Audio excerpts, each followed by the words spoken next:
자, 이제 이 교황 제도의 그 교황의 권위, 그 사도직의 그 권위를 어떻게 볼 것이냐 하는 건데, 이게 이제 그 캐톨릭하고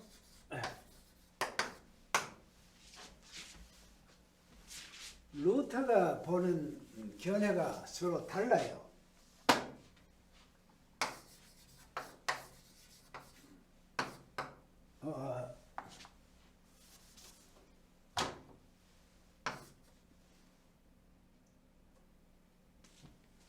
마태복음 16장 16절 그 이하에 이제 쭉 그 내용들을 보면, 그 예수님께서 제자들에게 나를 누구라 하더냐 하니까 뭐 들으는 엘리야, 뭐 들으는 세례 요한, 뭐 이렇게 쭉 대답을 합니다.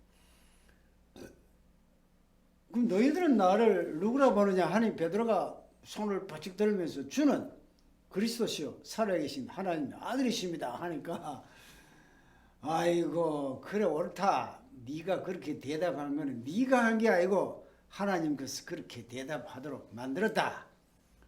이제 이름을 베드로라 해라. 내가 천국의 열쇠를 네한테 준다.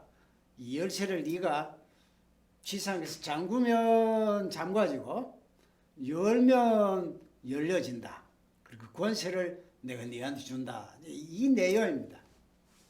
여기에서 캐톨릭의 입장과 루터의 입장이 완전히 달라집니다. 자, 여기 할 때 이 베드로를 어떻게 보느냐 하는 겁니다.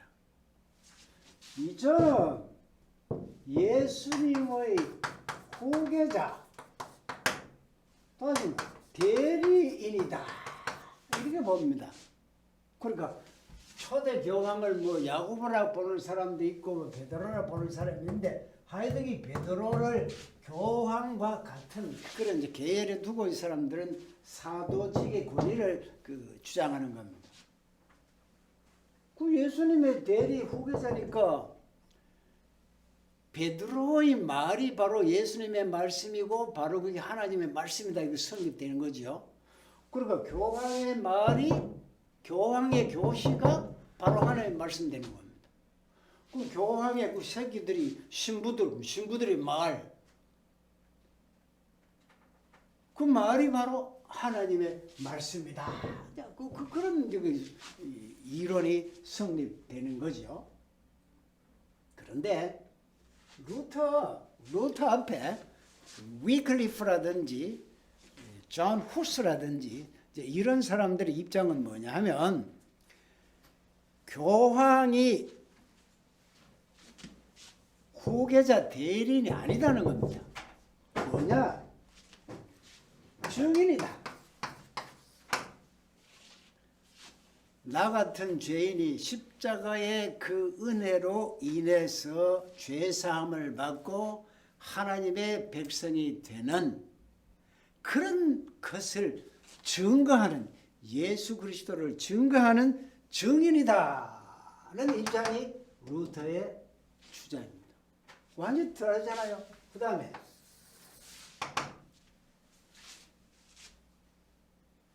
천국의 열쇠를 준다. 열쇠는 뭐냐 하면, 이 베드로 인물에 대한 어떤 권위,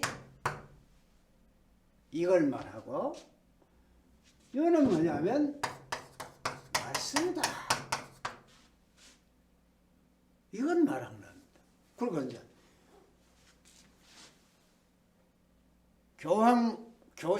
교황의 교시는 바로 하나님 말씀이니까 후계자인데, 그 말을 안 들으면 이 권위를 무시하니까 너는 파문이야 하면 이건 구원될 길이 없습니다. 그래, 열쇠를 가지고 잠그고 열 수 있는 권세를 주었다 하는 겁니다. 이거는 뭐냐? 말씀이라. 이 말씀의 내용이 값없이 우리를 위해서 희생 제물로 들으신 예수 그리스도의 그 은혜 때문에, 십자가의 은혜로 인해서 우리가 구원받았다 하는 그 말씀의 내용이 바로 열쇠지 교황의 권위가 아니라는 겁니다. 그리고 서로 견해가 다르잖아요. 그래서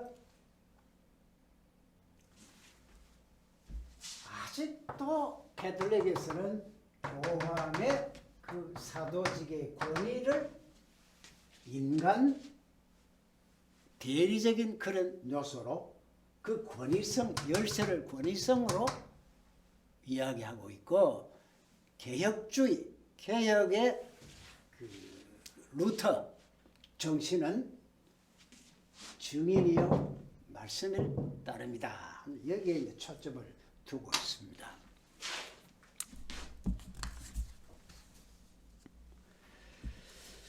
그런 이제 그 교황 제도가 처음에는 그 파파라는 그 라틴어에서 유래했는데 교회에서 존경받는 감독들을 가리켰으나 점점 이제 뭐 주교 이렇게 올라가서 교황에 대해서 파파라 했다 이래 되죠.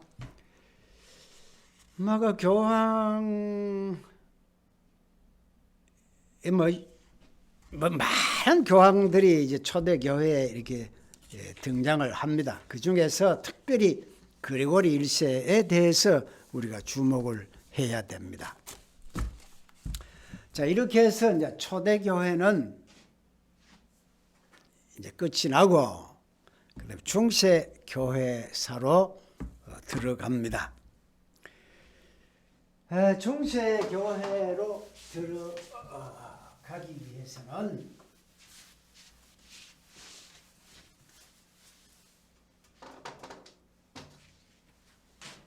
우리 역사를 조금 공부할 필요가 있습니다.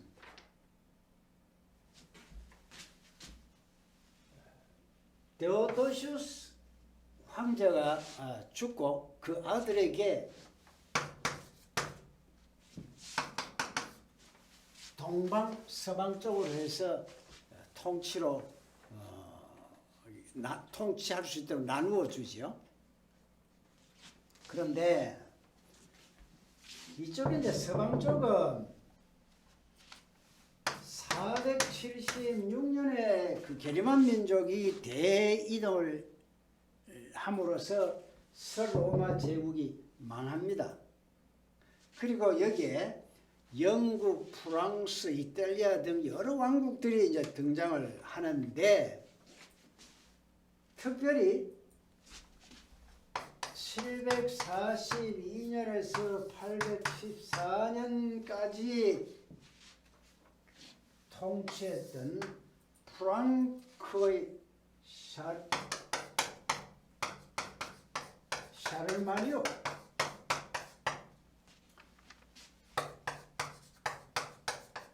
황제가 등장을 합니다.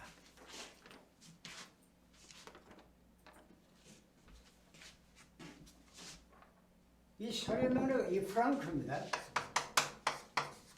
프랑크의 이름이죠. 등장을 해가지고는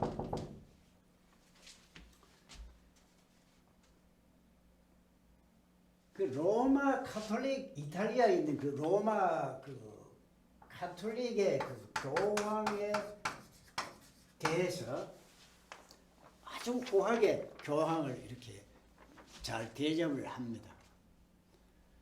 그래서 이쪽에 그 로마의 그 교황이 샤를마누 황제를 불러다가 아주 그 대관식을 거사하게 하면서 당신이야말로 신성 로마 제국이요 하면서 이제 그 권위를 세워줍니다. 그래서 여기서 이제 신성 로마 제국이라는 그 이름이 붙게 되는데,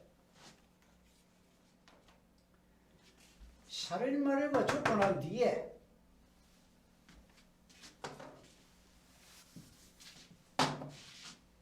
이 프랑크가 한 세 조각으로 납니다. 뭐 조각이 났는데 그 중에 독일이 하나, 독일의 그 오토 황제가 등장을 하는데 이분이만 전 유럽을 이제 평정해가지고 역시 교황도 이렇게 잘 보살펴 줍니다. 그러니까 또 이쪽 그 교황이 오토 황제에게 대관식을 베풀면서 당신이야말로 신성 로마 제국의 황제요 하면서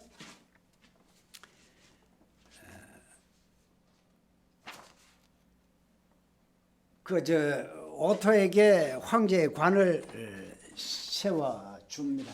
거기 언제나 하면 962년 그 신성 로마 제국은 이때 칭호를 붙였고 이때부터 이제 출발이 됩니다. 그 아들대로부터. 자, 그런데 원래 그 로마 제국은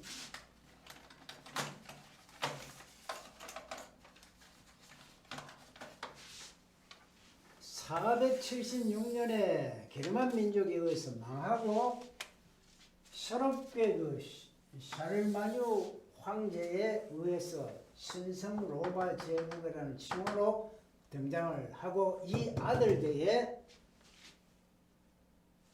프랑크가 세 쪽으로 나누는데 그 중에 하나 대표적인 그 독일의 오토 황제가 등장해서 962년에 신성 로마 제국의 황제로서 이제 등장을 이렇게 합니다.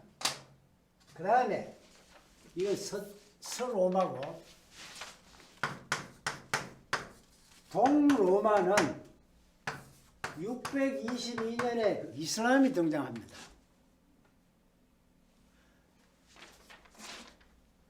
결국 1453년에 이슬람에 의해서 이것도 완전히 망하게 됩니다.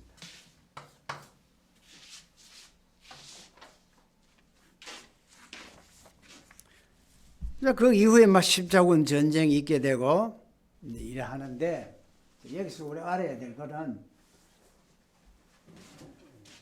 게르만 민족이 들어와서 장악하고 이스라엘에 와서 장악을 하고 이런데 이 게르만 민족이 기독교화된 겁니다. 기독교화됨으로써 황제와 교황 간의 그 사이입니다.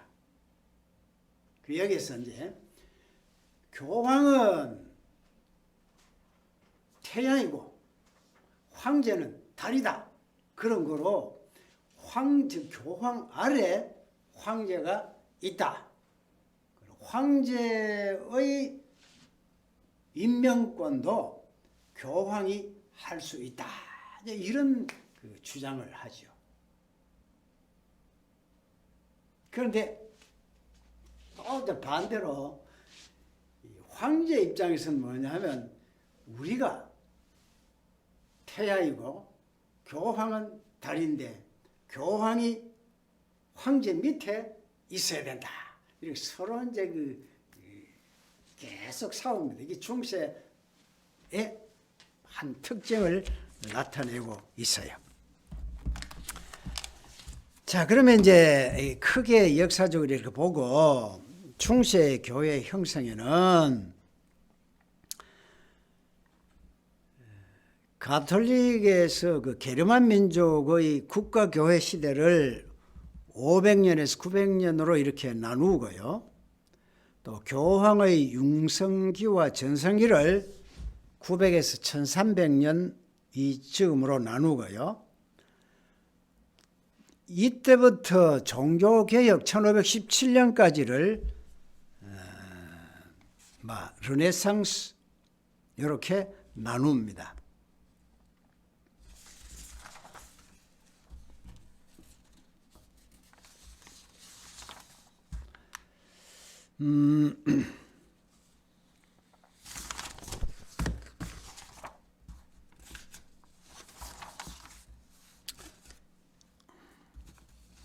이때 이제 그 초대 교회 때, 초대교회 중세 교회 때 곳곳에 교회가 많이 세워집니다. 하루에 5만 명씩 동원해가지고 교회를 지었다니까. 교회가 굉장히 많이 설립되고요. 또 이렇게 됨으로써 교회가 타락하게 되고요. 교황과 또 황제 사이에 그 알력이 심하고 이렇게 이제 쭉 중세 교회의 특징을 나타냅니다.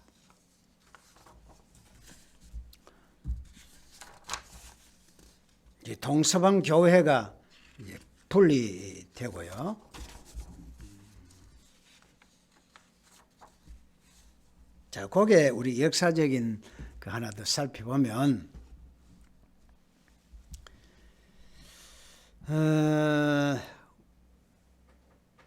우남상탐하는 것이 있어요.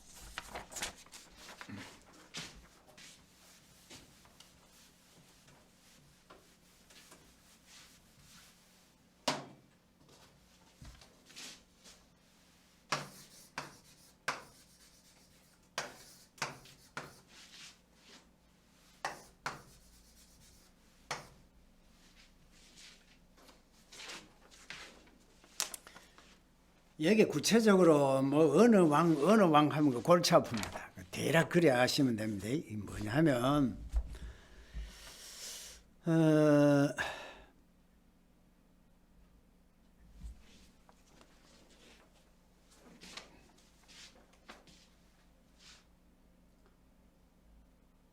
그 교황이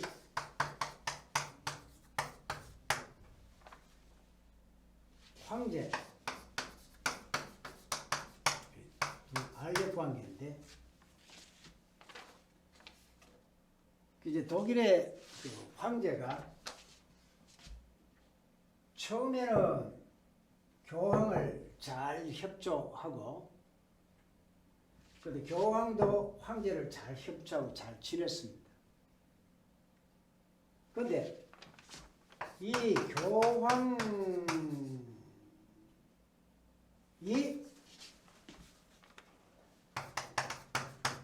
서인권 문제인데,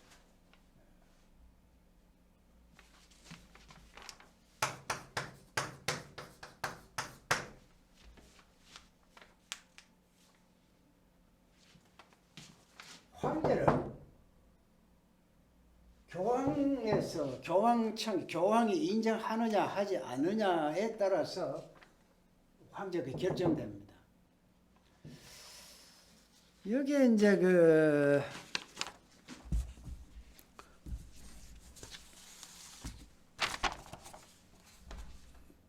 로마 교황 그 보니파시 8세입니다. 프랑스 왕 필립 4세가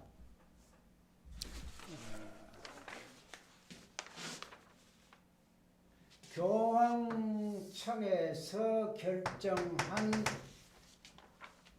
어떤 것을 거부해 버립니다.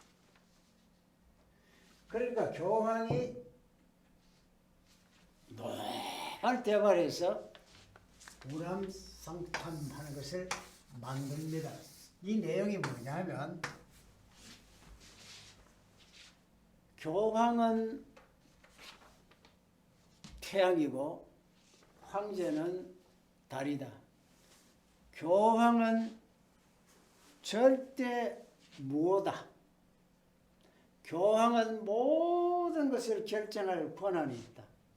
교황에 대해서는 누구든지 비난할 수 없다. 교황에 대한 비난은 바로 하나님을 모독하는 행위다. 그러니까 절대 교황의 권위를 발표합니다. 그러니까 그 프랑스 필립 4세가 교황의 결정에 대해서 반대를 하니까 교황이 노발대발해서 황제를 폐위해 버립니다. 그래서 필립 4세가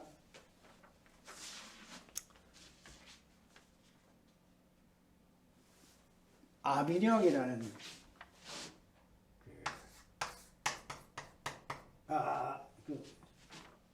맞아. 아비뇽이고 카루사죠. 카루사에 와서는 자기 아들 부인 신하 들여와가지고 3일 동안 그 추운 겨울에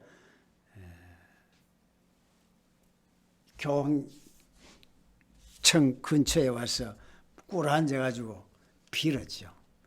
그래서 다시 이제 그 용서를 받아가지고 왕의 자리에 오르는 그런 일이 있었습니다. 이 카루사의 구역이라는 거예요.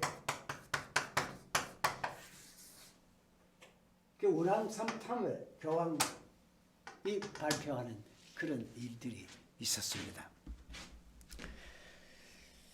그 다음에 이제 또 어떤 일이 있었나 하면,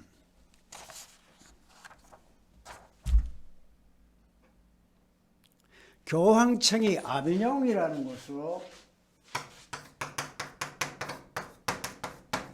옮기게 됩니다. 그건 뭐냐 하면,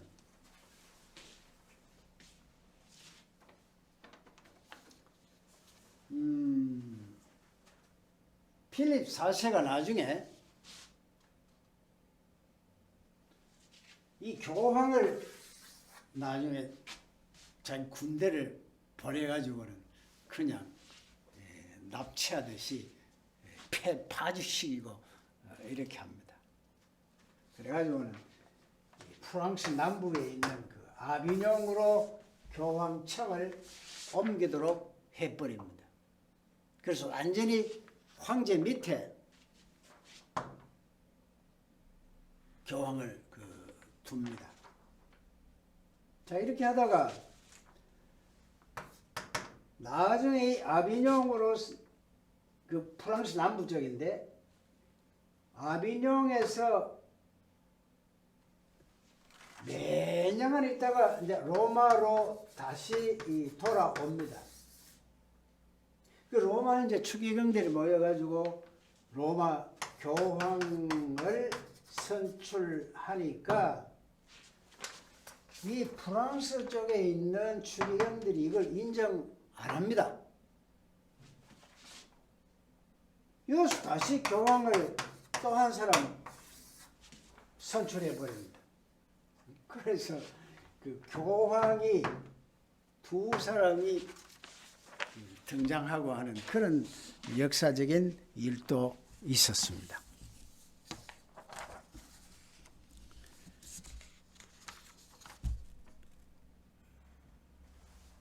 그 이제 그 중세 서임권 논쟁에 대한 것인데, 교황은 황제를 폐위시킬 수 있고 아무도 교황을 심판할 수 없다 하는 거죠. 운왕삼탐 저걸 발표해 가지고 교황이 황제를 지배하고 했어요. 그 카노사 구력하는 것은 아게 그 필립 4세는 필립 4세가 아니고 독일의 그 하인리히 26세입니다.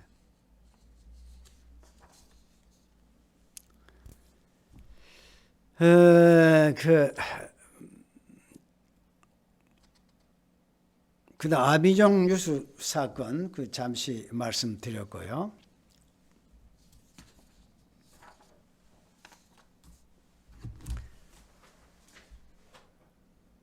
자, 교황과 황제 간에 서로 알력 관계가 있었다, 중세 때. 그 다음에 이제 이슬람의 태동과 십자군 운동입니다. 이슬람이 622년에 등장을 합니다. 이슬람에 두 개파가 있는데 요새도 그 이름이 많죠. 수니파하고 시아파 두 파가 있어요.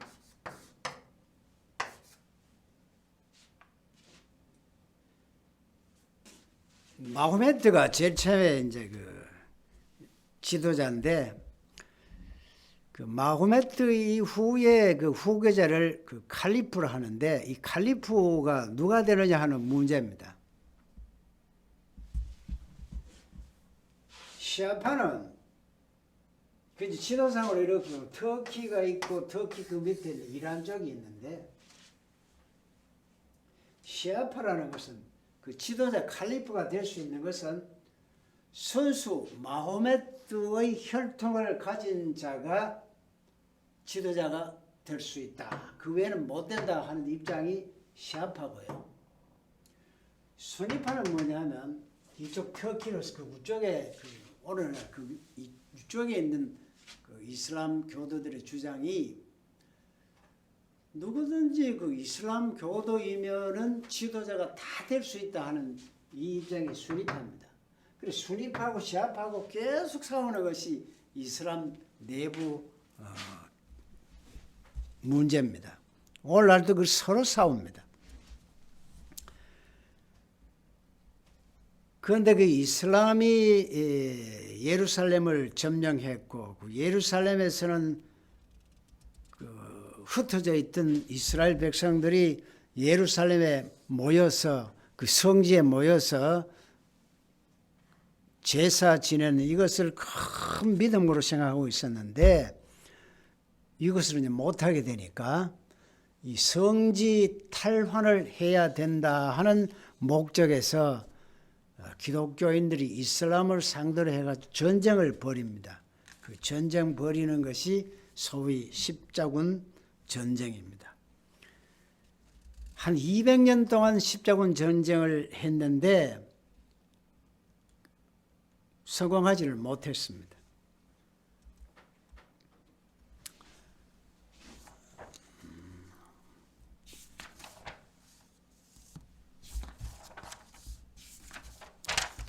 동서방 교회의 분열 상태는 아까 이야기했고요.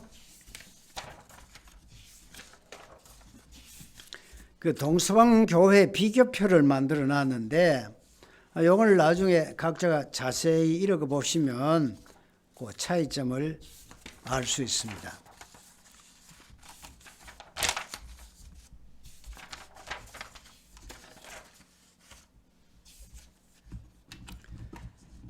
중세교회의 그 이단입니다.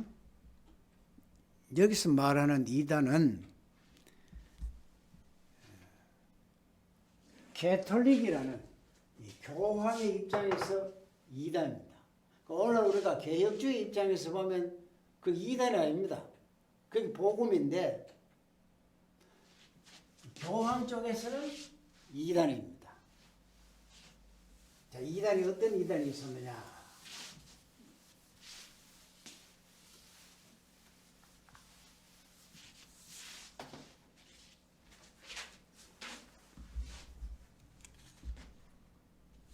그 유명한 그 이단자가 우리 입장에서는 유명한 종교 개혁자입니다. 마르틴 루터에 앞서서 존 위클리프입니다. 그리고 존 후스입니다. 이 사람들은 이제 교권주의에 대해서 반대했죠. 이 당시에 뭐 이단이라고 몰리면 종교 재판에 의해서 상속인이나 후손의 재산을 참 몰수당했고요. 심지어는 순교 당하잖아요. 처형당합니다. 처형은 아주 무섭습니다. 이 화형의 그 처형, 주로 그 불에, 장작불에 굽어 죽이는 그런 처형인데, 하루에 15,000명씩 죽였답니다. 독일, 로마 당시에 기독교인을 박해하는 그거 말고요. 이 캐톨릭에 대해서, 교황권에 대해서 여기에 그 이단적인 요소, 오늘날 말하는 이상 우리가 말하는 복음입니다.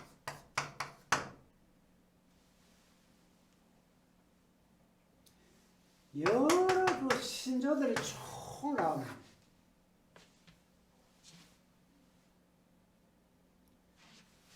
그 신조학 하는 걸 우리 보면 그 신조들이 내용이 나오는데 많이 나옵니다.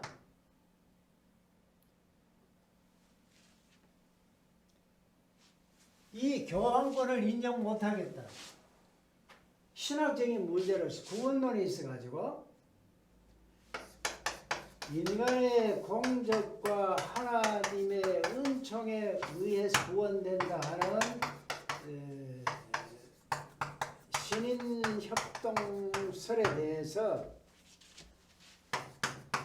오직 믿음으로만 오직 은총으로만 구원되지 인간의 공적이 구원의 조건이 못된다 하는 이게 개혁주의의 신앙 고백이었습니다. 이 신앙 고백을 한다고 해서 종교 재판에 의해서 화형에 처한 것이 하루에 각 전국적으로 15,000명을 죽였다니까 얼마나 악랄합니까?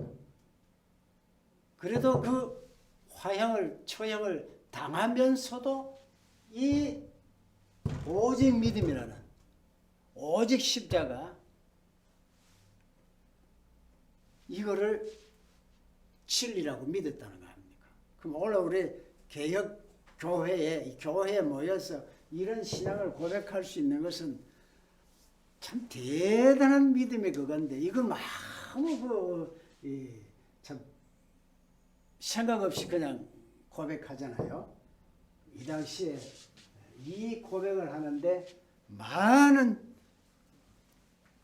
희생을 순교를 당했다 하는 이것을 알면 참 의미심장합니다.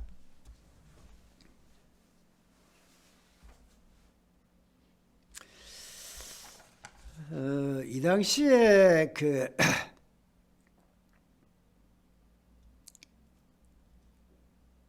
교회가 부패하니까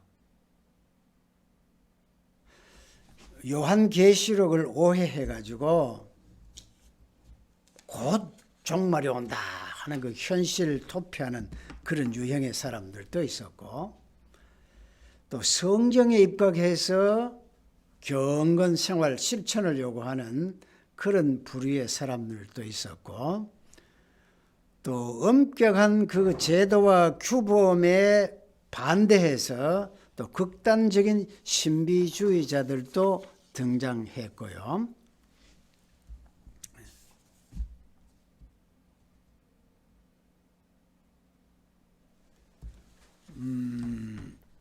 우리가 여기서 주목해야 될 것은 중세 때 아주 무식한 군중, 무식한 그 당시의 그 종교 지도자, 그 당시의 신부들이요.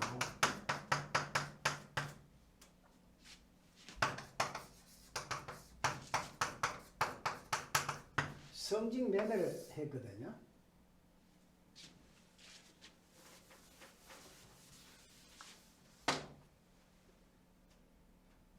신부가 되면 돈벌이가 됐어요.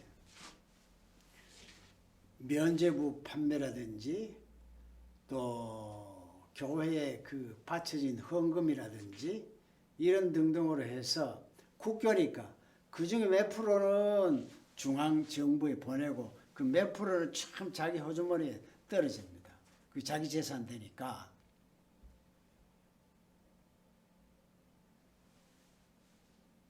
이 교황과 그 황제가 서로 결탁을 해서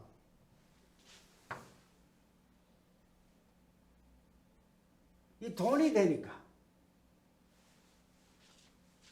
황제가 교황을 지배하고 있었을 때에는 자기 친인척을 교회 신부로 잡다. 서임 임명합니다.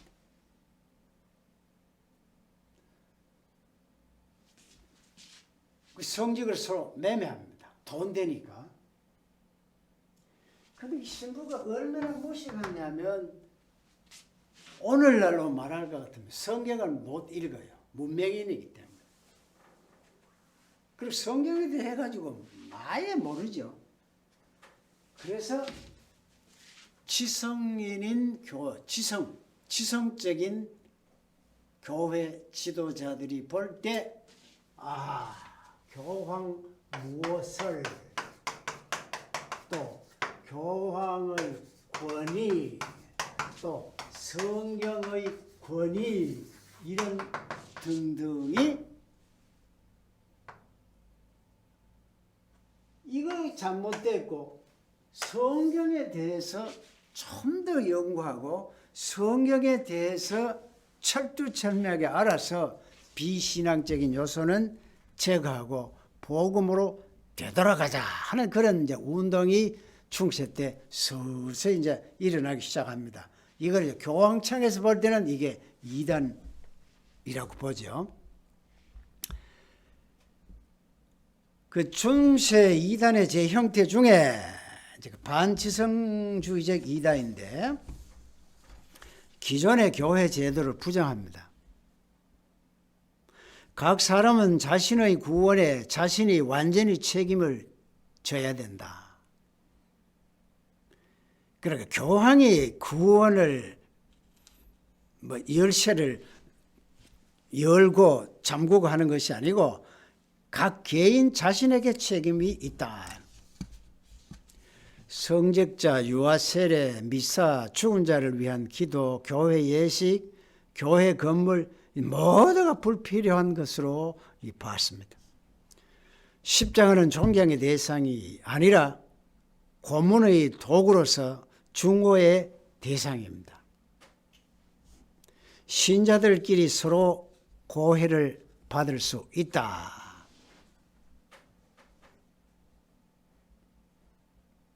이게 성사 중에 고해 성사가 있거든요.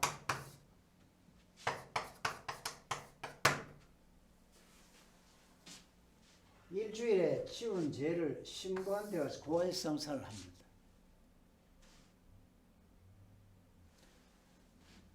일주일 동안 나는 이렇게 했습니다 하면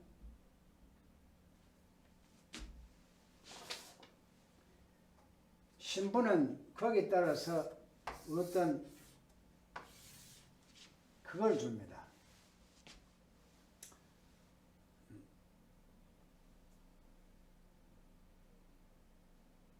거기 뭐라 하나?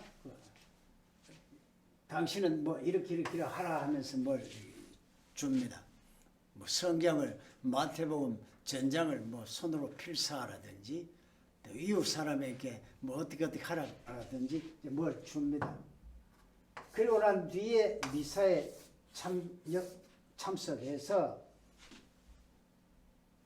떡을 받습니다. 떡을 받으면 이 받는 순간에 예수님의 그 살로 변하기 때문에 화채살이잖아요. 받는 순간에 내 죄가 없어진다. 이제 고회 미사 이 동시에 이루어지는데, 하필 왜 신부한테만 고회를 할 수 있나? 서로 교인 서로끼리 고회를 할 수 있다 하는 이런 주장을 합니다. 결혼은 두 당사자의 동의에 의해서 이루어진다. 누구든지 세례를 베풀 수 있다.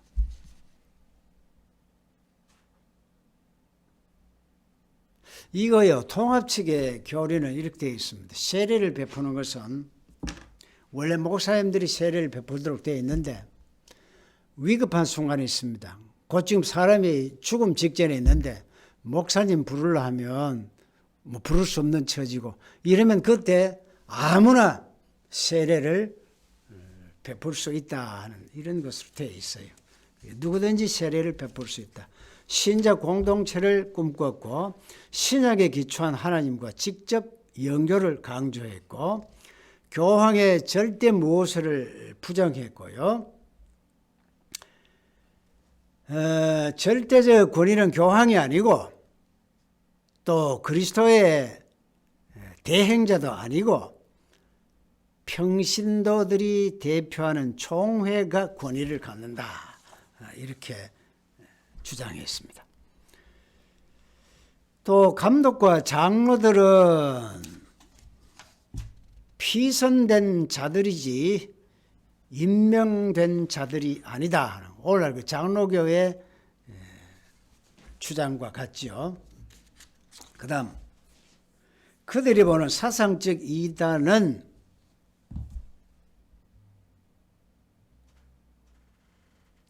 윌리엄 오카머입니다. 자, 여기 이제 윌리엄 오캄이 나오는데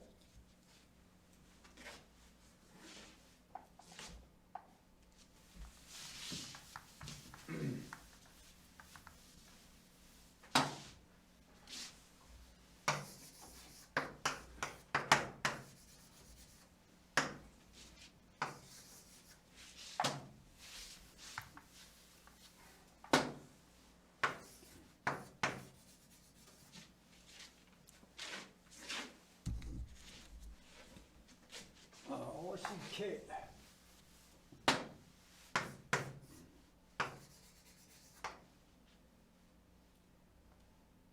유명한 사람입니다. 오캄.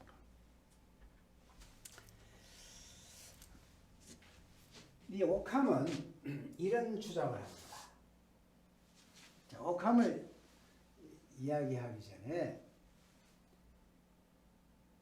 스콜라 신학이 중세 때 유행을 했는데 스콜라 신학은 무엇이냐 하면 그리스의 그 소크라테스, 플라톤, 아리스토텔레스의 철학을 원용해서 그 성경을 해석하는 그런 방법이 중세 신학의 특징입니다. 그걸 체계적으로 가르쳤던 신학을 스콜라 신학이라고 말을 합니다. 이 스콜라 신학의 그 초기 스콜라 신학, 중기 스콜라 신학, 후기 스콜라 신학 이렇게 나눕니다.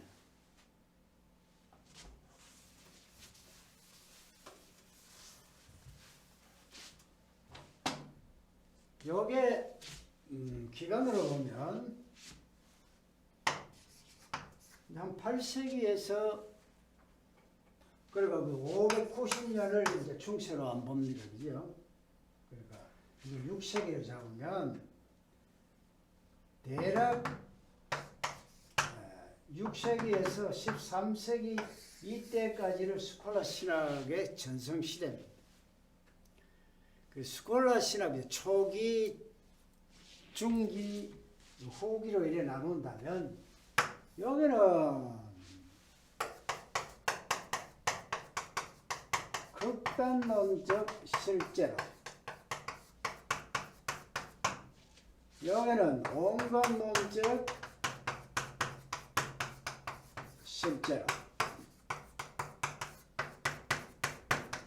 후기에는 유명론, 이게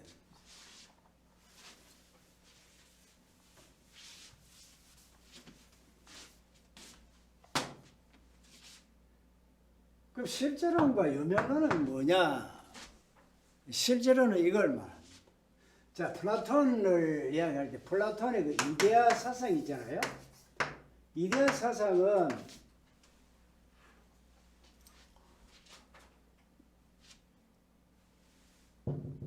이 지금 눈에 보이는 이것은 변하는 현상계입니다. 현상계고 변하지 아니하는 불변의 세계가 있는데 이게 이데아다. 그러니까 이 이데아가 진짜로 존재하는 것이고 우리 눈에 보이는 이것은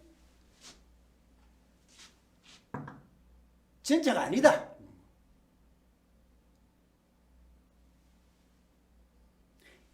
이와 같은 방법으로 신학을 해석했는데 한 예로들만 그런 겁니다. 여기 대표적인 인물이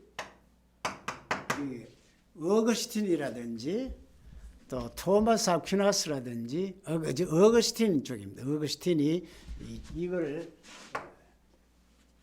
한 예로 이런 게 있어요. 보이는 교회와 보이지 않는 교회 이 말을 씁니다. 그 캘빈도 보면 가시적 교회와 불가시적 교회 이렇게 나누는데 이 결국 여기에 영향을 받아서 그렇게 주장하게 됩니다. 우리가 지금 눈에 보이는 이 가시적 교회가 이건 현상계고요.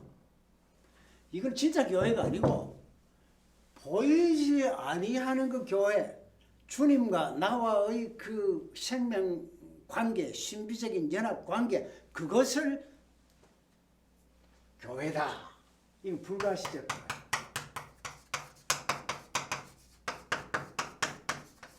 그러니까 이것이 실제하고 이것은 진짜한 게 아니다, 실제하는 게 아니다. 네, 이런 식으로 나누어서 이제 생각을 하게 되죠. 중세 초기에 모든 신학적인 해석은 극단론적인 실전론을 가지고 이렇게 했습니다. 플라톤의 이데알론 현상계 이걸 가지고. 자, 그런데 이건 또 뭐냐면 아리스토텔레스의 철학입니다. 아리스토텔레스의 철학이 진료 형상 이래 해가지고 이 형상은 눈에 보이는 것이고 이 눈에 보이는 것을 있게 한 재료를 진료라고 말합니다. 좀 예컨대 자, 이 교탁 눈에 보이는 형상이잖아요. 교탁 되게 한 나무가 있습니다. 그건 진료입니다. 또 그 나무는 눈에 보이니까 형상이고 그 나무 되게 한 산의 그 나무 그건 진료입니다. 그것도 산의 나무는 눈에 보이니까 형상이고 그 나무 되게 한 뭐 진료가 있잖아요. 그래서 자꾸 형상 진료 따져 들어가면 가장 최초의 진료 이거를 제1원인이라고 말합니다. 제1원인 이건 뭐라고 합니까? 자신은 변하지 않고 부동자라 부동자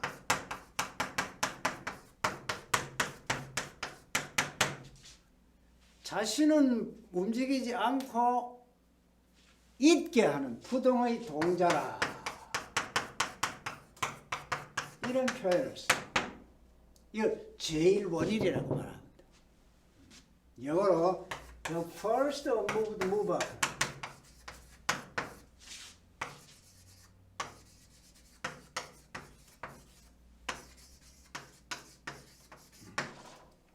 가장 최초에 자신은 움직이지 않고 움직이게 하는 부동의 동자 제1원인 이걸 자 이야기를 합니다. 자 그러면 뭐냐 하면 이 탁자를 보면 쫙 산에 나무를 생각하고 그 나무도 되게 한 뭐를 생각하듯이 이 형상 안에 최초의 진료가 숨겨져 있다 하는 이제 그런 것인데 이걸 예컨대 계시를 이야기할 때 일반 계시, 특별 계시 이야기합니다. 자, 일반 계시가 뭐냐면 이 자연 만물 안에 이 현상 자연 만물 안에 하나님이 계시다는 것을 증명할 수 있다 하는 일반 계시론을 바로 아리스토텔레스의 부동의 동자라는 이 철학에서 그런 생각이 나오는 겁니다. 요건 플라톤의 이데론에서 두 세계를 나누어 가지고 완전한 하나님의 세계와 이 세상에는 불완전한 이 껍질 이렇게 반다 하면 이 온건 실제로는 아리스토텔레스의 제1원인에 의해서 눈에 보이는 형상 속에 이미 진료가 있다. 모든 이 계시 속에 하나님의 모습을 볼 수 있다. 일반 계시론, 자연 계시가 이런 입장입니다. 자, 이렇게 될 때 유경론의 입장은 뭐냐면 이건 전부 다 지 머리로 생각하는 실제 일이 아닌데 지 머리로 생각을 따릅니다. 그 전부 다 이름일 따름이지 진짜는 뭐냐? 그 진짜는 자기의 체험 속에 있다. 경험 속에 있다. 경험되지 아니하는 것은 이게 전부 다 헛것이다 하는 경험론을 이야기합니다. 경험론. 이건 주관입니다. 주관. 하나님을 일반 계시에 의해서 교회를 불가시적 교회 이렇게 맨날 해도 그건 하나의 관념일 따름이지 실제로는 자기 체험 속에 하나님을 만나고 자기 체험 속에 예수 그리스도와 나와의 그 관계성이 교회다 하는 연합의 이거를 신비적인 것을 체험해야만 그게 진짜 진리지 이건 아니야. 이게 이제 윌리엄 오캄의 주장입니다. 그러니까 저 윌리엄 오캄이 이런 식으로 경험과 주관을 딱 이야기하니까 지금까지의 실제론과 그 온건 실제론, 극단적 실제론 이것이고 막 비판을 당하거든요. 그래서 로마 가톨릭 안쪽에서는 오캄을 좀 삐딱하게 이거 좀 사상이 좀 온건 찬탄 이렇게 보는 겁니다. 그런데 이렇게 이제 사상이 자꾸 발전하지요. 그 윌리엄 오캄 같은 이런 식으로 딱 나오니까 그러면 현대 신학이 딱 돌아와서 어떤 영향을 미쳤느냐? 계시론이 있어가지고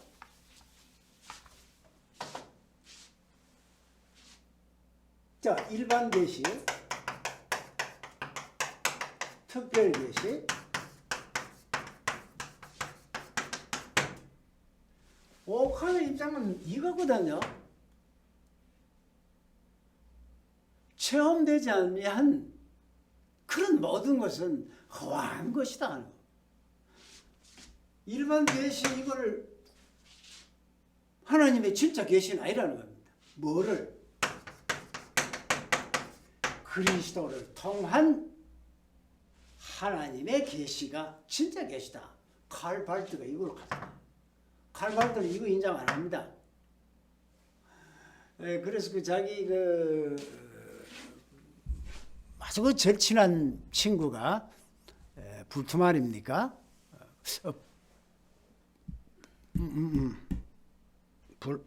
불투말입니까? 근데 이것 때문에 서로 갈라졌거든요. 일반 계시를 주장하는데 그 일반 계시 그거는 참 다 이쪽이 이런 이론에서 나온 것이지 진짜 계시는 예수 그리스도를 통해서만 계시가 된다. 이런 주장. 그럼 결국 뭐냐 하면 이러이러한 것은 이 얘기라면 오캄의 유명론의 입장은 이런 거겁니다. 그래서 그 오캄 같은 사람이 중세 때 이단으로 그 당시를 사상을 봐서 좀 삐딱한 생각을 갖고 있다. 이단 시대지만은 오늘날 관점에서 보면 참 그 주관, 경험, 특별 계시 이것을 먹어서 내다봤구나 이런 생각을 하게 되죠. 시간